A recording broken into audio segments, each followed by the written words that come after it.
ኦኬ ማታም ደግሞ ጥያቄ ነበረኝ ግን ኮሜንቱን እንትን አድርጋችሁ አወጣችሁኝ። እንደሱ ኮሜንት አድሚን የያዙት ጥያቄ ምንድነው? የክርስቶስ ሆይ ጥያቄ ምንድነው? የኔ ጥያቄ ለምሳሌ ብዙዎች አንተን እየጠየቁ ነው፣ አንተም ደግሞ የብዙዎችን መልስ እየመለስክ ነህ። እኔም ልጠይቅህ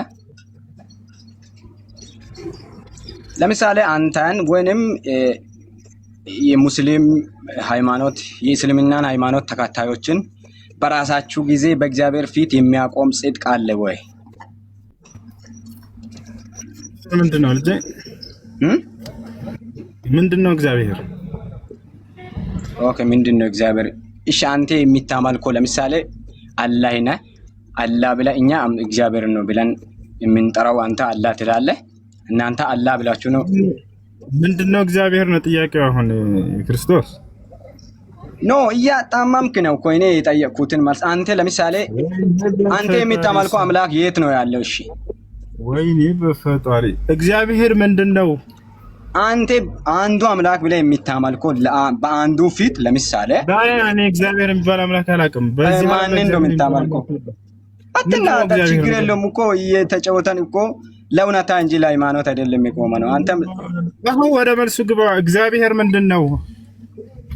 እሺ አንተ የምታመልከው ማንን ነው? እኔ ማን ብዬ ልጥራስ? በእናንተ ሃይማኖት ማን ተብሎ እንደሚጠራ አላውቅም። እሺ በቃ እሺ አላህ። ኦኬ በአላህ ፊት በራሱ ጽድቅ ወይም በራሴ ጽድቅ እንድትቆም የሚያደርገው ጽድቅ አለ ወይ? በዚህ ዓለም ሆነ በራሴ ጊዜ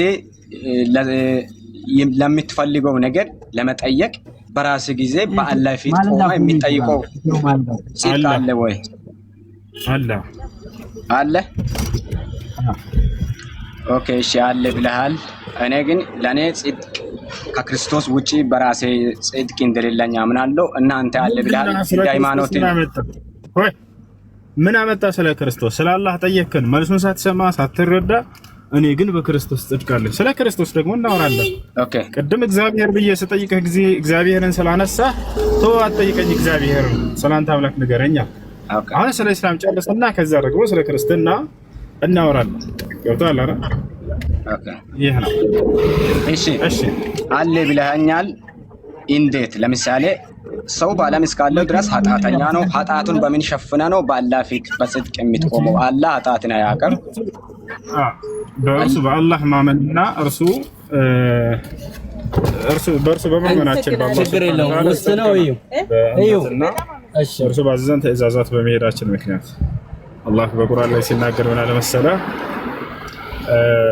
ቀድ አፍለሐ አልሙእሚኑን አለ። አማኞች በእርግጥም ዳኑ ብሎ መዳናችንን ሁሉ አረጋግጦልናል። የዳነው በምንድን ነው ከተባለ በማመናችን ምክንያት እርሱ ባዘዘብን መንገድ በመሄዳችን ምክንያት የዛኔ ድነናል ማለት ነው። ይሄ ነው። እሺ ኦኬ የሚያቆመኝ ጽድቅ አለኝ ብለኛል። ኦኬ ይሄ ጥያቄ እኔን አያገባኝም፣ ግን አትቆምም ብዬም አልፈርድም። አንተ ጸድቀሃል።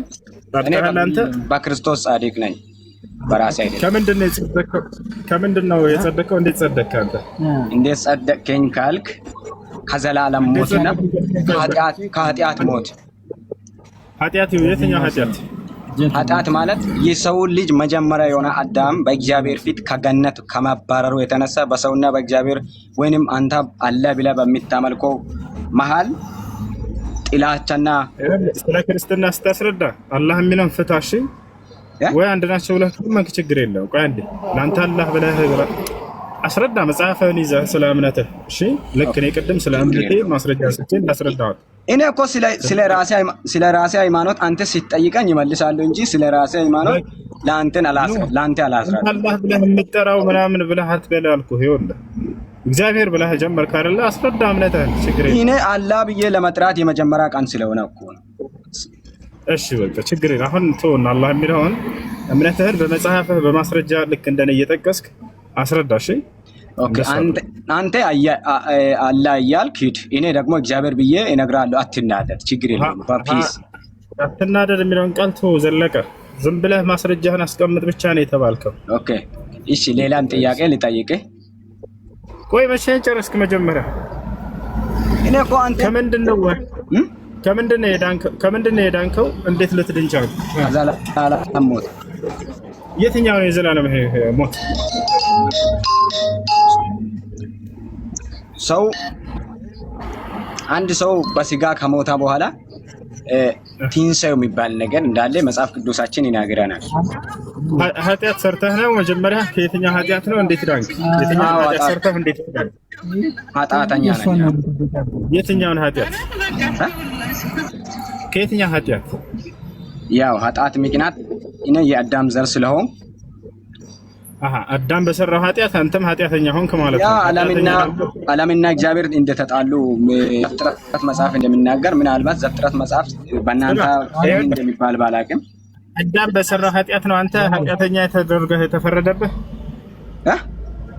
ውስጥ እኮ ነኝ እኮ አዳም በሰራው ኃጢአት ነው አንተም ኃጢአተኛ ብሎ እግዚአብሔር የፈረደብህ ነው። እኔ እስካሁን በኃጢአተኛው ዓለም በአዳም ዘር እግዚአብሔር በወለዳቸው ልጆች ነው የመጣው አይደለም ማለት ነው። ስለዚህ እግዚአብሔር ፍትሃዊ አይደለም ማለት ነው። ምክንያቱም አንተ ኃጢአትን ሰርተሃል፣ የአዳምን ኃጢአት፣ ወይንስ አዳም ነው የሰራው ኃጢአቱ? በአዳም መሰረት እኔም ኃጢአተኛው ነኝ። አንተ አዳም የሰራውን ኃጢአት እንኳን አልሰራህም፣ ሲሰራም የለህም፣ ግን ኃጢአተኛ ነህ ብሎ እግዚአብሔር ገና ሳትወለድ ፈረደብህ።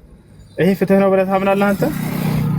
ኦኬ አምናለሁ። እኔ ኃጢአተኛ መሆኔን አምናለሁ። አሁንም ኃጢአተኛ ነኝ።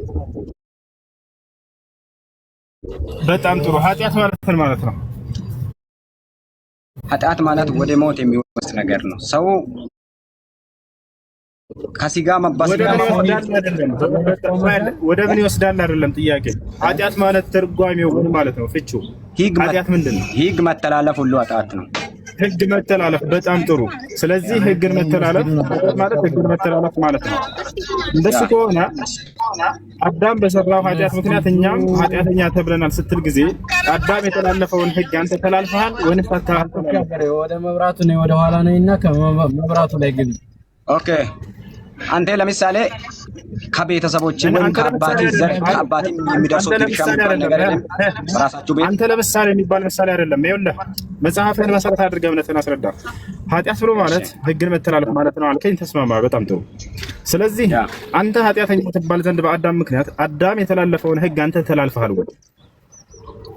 ያ ከአባቶቻችን ቆይ ለምሳሌ ሃይማኖት አንተ የእስልምኛ ሃይማኖት ተከታይ ነህ። እኔ ጴንጤ። በምሳሌ አታስረዳኝ፣ በመጽሐፍ ቅዱስ አስረዳኝ። በመጽሐፍ ቅዱስ አዳም የተሳሳተውን ስህተት አንተ ተሳስተሃል አልተሳሳትክም? ተሳስቻለሁ። በጣም ጥሩ። አዳም የተሳሳተው ስህተት ምን ነበር? ሲለቅ የዛፏን ፍሬ መብላት አይደለ? አንተ የዛፏን ፍሬ በልተሃል? እያየሁሽ ነው። አትመለሽ። ለአዳም አትብላ የተባለው የዛፍ ፍሬ ነው። አንተ የዛፍን ፍሬ በልተሃል ወይ? ያ ዛፍ ፍሬ ብቻ ዛፍ ፍሬ አይደለም። ይሄን ነገር አታድርግ የተባለው ነገር ሁሉ ማድረግ ኃጢአት እኮ ነው። የአዳምን ስህተት ተሳስተሃል ወይ ስለ አዎ አልክ። አዎ ተሳስቻለሁ። የአዳም ስህተት ምንድነው? የዛፍን ፍሬ መብላት። አንተ የዛፏን ፍሬ በልተሃል ወይ? ያ በልቻለሁ።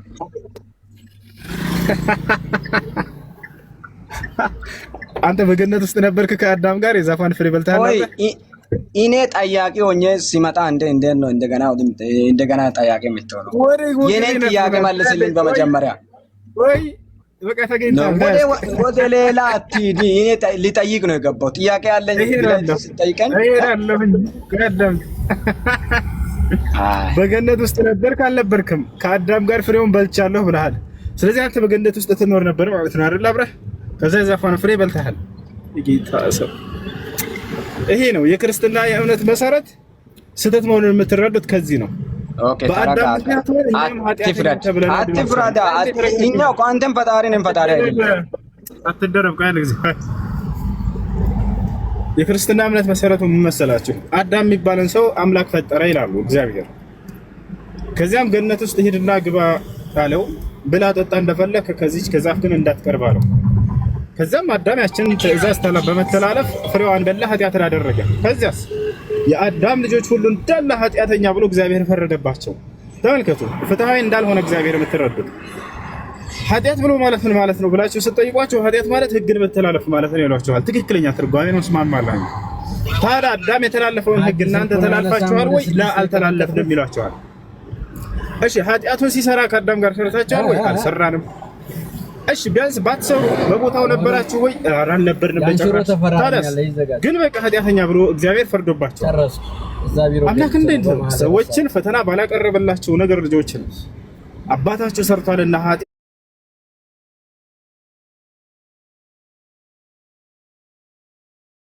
እናንተም ኃጢአተኛ ናቸው ብሎ ሊፈርድባቸው የሚችለው ከዚህ ከመሰረቱ ክርስትና ስህተት መሆኑን ትረዳላችሁ። እሺ ከዚያስ እንዴት ዳኑ ብላችሁ ስጠይቁ አሁንም እንዴት ነው የዳኑት? አዳም በሰራው ኃጢአት ምክንያት ሁላችን ኃጢአተኛ ተብለናል። አዳም በሰራው ኃጢአት ምክንያት ኃጢአተኛ ተብለናል ብለው አሜን ነው ብለው አብለው ተቀብለዋል ክርስቲያኖች። ከዛ እንዴት ዳናችሁ? ስንድን ደግሞ ልክ እንዲሁ አምላክ ራሱ ወረደና ስጋ ለብሶ ራሱን አሳልፎ ሰጥቶ አስገድሎ አሰቅሎ በቃ በዚህ ድነናል። እንዴት ዳናችሁ? በቃ በመሰቀሉ አመን ዳን። ተመልከቱ። ኃጢአትም ሲሰራ አዳም የሉበትም። የአዳም ልጅ ክርስቲያኖች የሉም። ሲድኑም እንደው የሉም። በቃ እመኑ ዝም ብላችሁ አምላክ መጥቶ ተገድሎላችኋል፣ ተሰቅሎላችኋል። መሰቀሉን ካመንክ ትድናለህ። ኃጢአትም ሲሰሩ ሚናም የላቸውም፣ ሲድኑ ሚና የላቸውም። አይ በመሰቀሉ ብቻ በማመን ድነናል። በፈጣ ምድራችሁ እናንተ ልክ እንደ ሮቦት ማለት አላረጋ ሮቦት ምንም ሚና የለው። ሲመጣም የሚያመጣው አካል አለ፣ ሲያንቀሳቅሰውም የሚያንቀሳቅሰው አካል አለ። አላህ ነው ኡስታዝ። ይሄ በፍጹም እንደዚህ ያለው እና ይሄን ይመስላል። ሌላ ጥያቄ ካለህ መጠየቅ ትችላለህ። እና ከዚህ ከእምነት ኦኬ ራሳችሁ መሸመር እና ወራተራግ አይ እሺ አንተ አሁን በዓለም እስካለው ድረስ ኃጢአተኛ ነህ ወይ አይደለህም? እኔ ኃጢአት እሰራለሁ ሰው ነኝና ነብያችን ሰለላሁ ዐለይሂ ወሰለም ሲናገሩ ኩሉ በኒ አደም ኸጣ ወኸይሩል ኸጣኢን አተዋቡን አሉ። ሁሉም የአዳም ልጆች ተሳሳቾች ናቸው፣ ከተሳሳቾቹ ግን በላጮቹ ንስሐ የሚያደርጉት ናቸው አሉ። ከኃጢአትህ እንዴት ትድናለህ ነው ቀጣይ ጥያቄ። ሳትጠይቀው ለመመለስልህ ንስሐ በማድረግ ስለ አዳም እሺ ለምሳሌ ካላንደር የሚባል ድሮ አባቶቻችን ዘመን ብሉይ ኪዳን የሚባል ነገር አለ። አሁን ደግሞ እኛ ዘመን አዲስ ኪዳን መሆኑን ታምናለህ አታምንም? ታምናለህ አታምንም ምናምን ሳይሆን እኔ በመጽሐፍም በእውነትህም ስለማላምን ይኸው 144 ነጥብ አላምንም ብለህ ግን ሐሳብህን ማስረዳት የምትፈልገውን አስረዳ። እሺ ኦኬ ኖ እጅን አንስታ ኢማን ብቻ ሳይሆን ድሮ ጊዜ ብሉይ ኪዳን አሁን ጊዜ አዲስ ኪዳን መሆኑን ታውቃለህ አታውቅም? እሺ እምነት ይቀር አምላክ አላህ ሱብሓነሁ ወተዓላ በሙሴ በኩል ተውራትን ሰጥቷቸው ነበር። ያ በእርሱና በህዝቡ መካከል ያደረገው ኪዳን ነው። ኪዳን ማለት በአምላክና በሰዎች መካከል የሚደረግ ስምምነት ነው።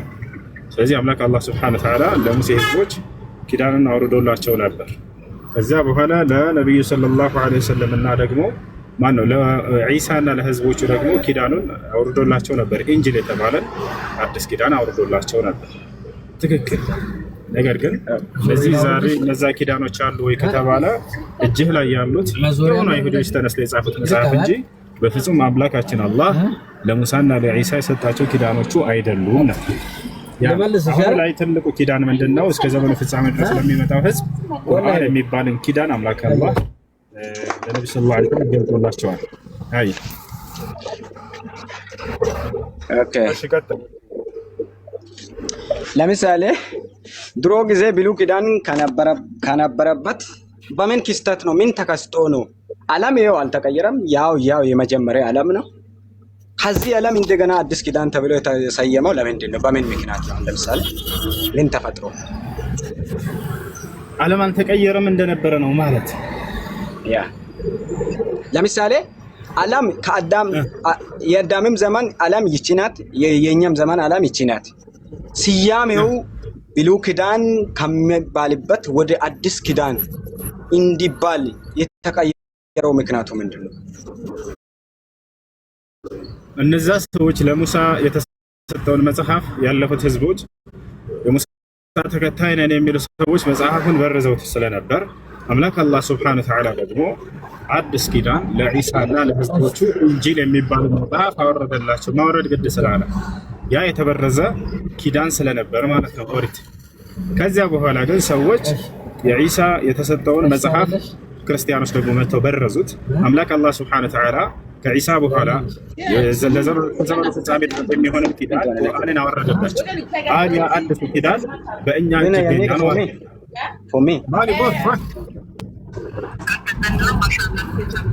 እሺ ኦኬ እሺ ሰዎች በብሉይ ኪዳን ዘመን ለእግዚአብሔር መስዋዕት እንደሚያቀርቡ ታውቃለህ?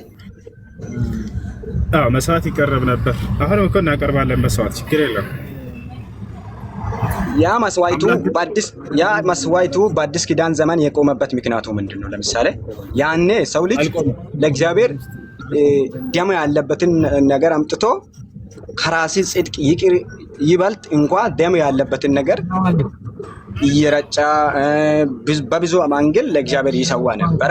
አሁን ግን በአዲስ ኪዳን እኛ በራሳችን ጽድቅ ብቻ ወይም በራሳችን ቅድስና እንደ ሃይማኖታችን በእግዚአብሔር ወይም እናንተም በአላህ ፊት እኛም በሃይማኖታችን ፊት በእግዚአብሔር ፊት ቆመን ያለንን አገልግሎታችንንና ለምንፈልገው ነገር የመጠየቅን ድፍረት ያገኘነው ምክንያት ያኔ የነበረው መስዋዕትነት የቆመበት ምክንያት ያ ምንድን ነው?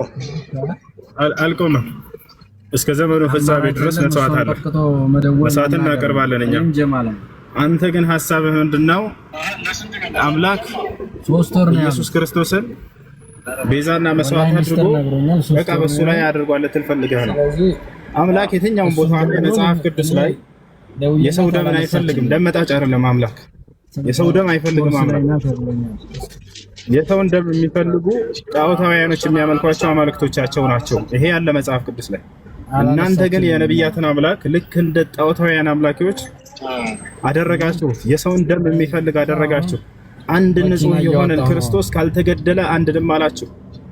ጳውሎስ መጥቶ ይሄን ነገር ሰበካችሁ። ጳውሎስ ምን አለ መሰላችሁ መጽሐፍ ቅዱስ ላይ ወቢዱን ሰፍክ ዲማ ለን ተሕሱል አልፊዳ አለ። ያለ ደም ስርየት የለም ማለት አልከት። ያለ ደም ስርየት የለም አላቸው። ደም የሚለው ማንን ነው? የግዴታ ኢየሱስ ክርስቶስ መገደል አለበት፣ ደሙ መሆን አለበት ይላል እግዚአብሔር። የትኛውን ቦታ ላይ እኔ ለኃጢአታችሁ ስርየት የኢየሱስ ክርስቶስን ደም እፈልጋለሁኝ አላለም። አሜን ነው የክርስቶስ አንድ ይሄን እስኪ አሜን ነው በል አንድ ጊዜ። እግዚአብሔር የትኛው አንተ ደግሞ በራሴ አንግል እየፎገርክ ነኝ። እኔ እኮ የአንተን ሃይማኖት አክብሬ እየጠየቅኩ አንተ ደግሞ በአሜንነቱ እሺ። እግዚአብሔር ደስ ብሏል። እግዚአብሔር ለኃጢአታችሁ ስርየት የኢየሱስ ክርስቶስን ደም እፈልጋለሁ ብሏል አላለም? መልስ ብለዋል አይደለ? የቱ ጋር ነው ያለው ማስረጃ? ኢሳይያስ 53 አንዱን ሲታነቡ በእርሱ ቁስል እኛ ተፈወሰን ይላል። ማን ነው የቆሰለው? ሙሴ ነበር? መሐመድ ነው? ጥያቄ ምን ነበር? ጥያቄ ምን ነበር? ድገማ። ዮሐንስ ወንጌል ምዕራፍ 1 ቁጥር 29 ላይ ሲናገር በነጋው ዮሐንስ ኢየሱስን ወደ እርሱ ሲመጣ አይቶ እንዲህ አለ፣ እነሆ የዓለምን ኃጢአት የሚያስወግድ የእግዚአብሔር በግ። የበግ ፍጻሜ ምንድን ነው? ጥያቄ ምን ነበር? የኔ ጥያቄ በምን ምክንያት ነው? የኔ ጥያቄ ምን ነበር የጠየቅኩህ? እሺ እንደገና ጠይቀኝ። ሶሪ እግዚአብሔር ልብ በል። እግዚአብሔር ከኦሪት ዘፍጥረት እስከ ራዕይ ድረስ እኔ ለሰው ልጆች የኃጢአት ስርየት